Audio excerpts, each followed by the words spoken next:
In 1789, a German chemist named Martin Klaproth was analyzing mineral samples from the Wakimsel silver mine. He found a new element which was later named uranium. In 1939, studies found out that fission of uranium could produce a large amount of energy. On June 27, 1945, the first nuclear power station was built at the Soviet city of Obninsk.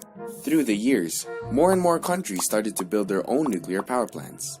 The 1973 oil crisis created a heavy strain on the Philippine economy, leading to the decision by our late President Ferdinand Marcos to build a nuclear power plant and create a presidential committee to set up funds for the two 600-megawatt nuclear reactors in Bataan. So how does a nuclear reactor work?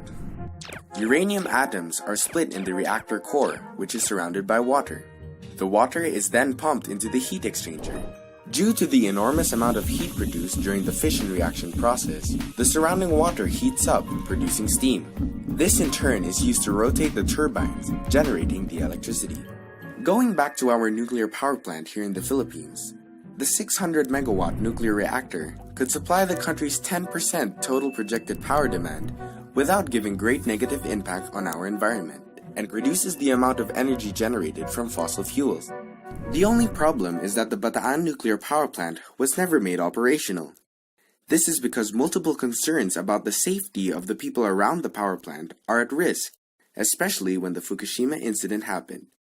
But does the Philippines really need nuclear power? Based on the increasing demand of energy and limited power plants to provide for the country, it is safe to say that, yes, the Philippines really needs alternative sources of energy as long as the government funds the nuclear power plant and operations are well maintained.